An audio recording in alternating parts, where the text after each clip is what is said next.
It started with a sound. A soft, steady beat like a distant heartbeat. Thump, thump, thump. I'd hear it late at night when the house was dead quiet. I live alone, so at first I blamed the neighbors, the pipes, anything. The sound seemed to come from upstairs, from the attic.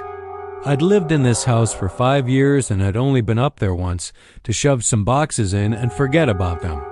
But the drumming, it got more persistent. It wasn't loud, just there, unignorable. One Saturday, I couldn't take it anymore. I pulled down the rickety attic ladder and climbed up into the dusty dark. The air was thick and smelled like old paper and forgotten things. And there, in the center of the room, under a single grimy window, was a drum. It was an old hand drum, maybe 1.5 feet wide. The skin was a pale, yellowish brown, stretched tight over a dark wooden frame. There were strange, faint carvings around the edge, symbols I didn't recognize. It wasn't mine. It must have belonged to the previous owners. I touched the surface. It was cold, and the air around it felt heavy. I left it there, but that night, the drumming was back. Thump, thump, louder this time. It felt like it was right above my bed.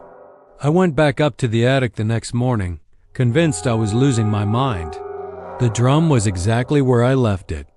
No sticks, nothing to explain the sound, just sitting there. I decided to do some research on the house, on the people who lived here before me. Maybe they were musicians. The town's historical society had records going back over a century.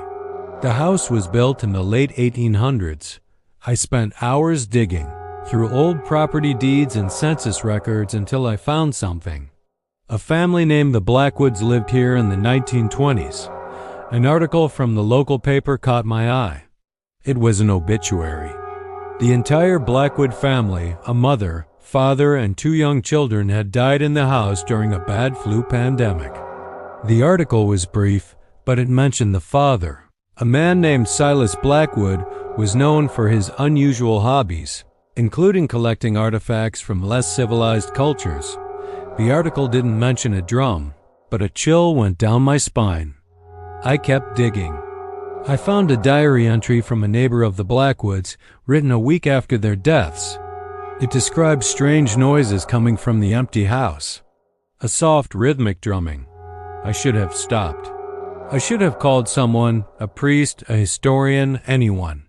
But curiosity is a powerful, dangerous thing. I went home, and that night, the drumming was insistent. It wasn't just a beat anymore.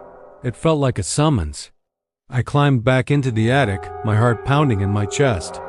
I stood in front of the drum. The moonlight from the small window cast a pale glow on its surface.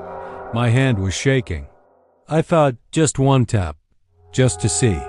To prove to myself it was all in my head. I reached out and tapped the center of the drum skin with my finger. Thump! The sound was deep, much deeper than I expected. It resonated through the floorboards, through my bones. I waited. Silence. A wave of relief washed over me. I felt foolish. It was just a drum. I turned to leave, and then I heard it. A whisper. So quiet I thought I'd imagined it. It sounded like a child, a little girl. Is it time to wake up? I froze. My blood ran cold. The voice came from the darkest corner of the attic. I couldn't move, couldn't breathe. Then another voice, a woman's, raspy and weak. So cold. It's so cold. I scrambled for the ladder, my hands slipping on the rungs. As I stumbled down, a man's voice, angry and deep, boomed through the attic. Who dares to call us? I slammed the attic hatch shut and bolted it, my chest heaving. The whispers didn't stop. They followed me down the stairs. They were in my bedroom, in my kitchen. Faint, overlapping voices, moaning, crying, asking questions. Where are we? Why is it so dark? Mama, I'm scared. I didn't sleep for 3 days. The whispers were constant. They were the first thing I heard when I woke up and the last thing I heard before I pass out from exhaustion for an hour or two. During the day, They were a faint murmur at the edge of my hearing. At night, they were clear as day, right in my ear. I saw things too. Flickers of movement in my peripheral vision. A shadow in the shape of a small child darting down the hallway. The reflection of a gaunt woman in a window standing right behind me. I was being haunted. The drum had called them, and now they were tethered to me. I tried everything. I burned sage. I put salt across the doorways. The whispers just laughed. A cold, hollow sound. I knew I had to get rid of the drum.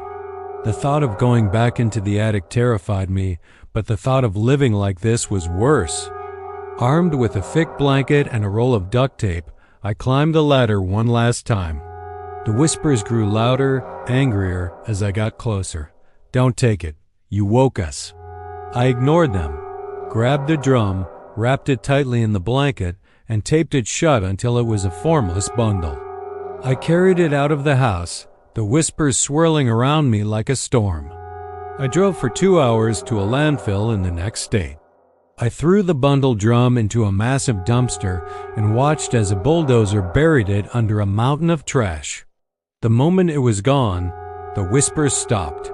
Absolute, beautiful silence. The drive home was the most peaceful I'd felt in weeks. I thought it was over. That night, I slept for 10 straight hours. But when I woke up, in the quiet of the morning, I heard it.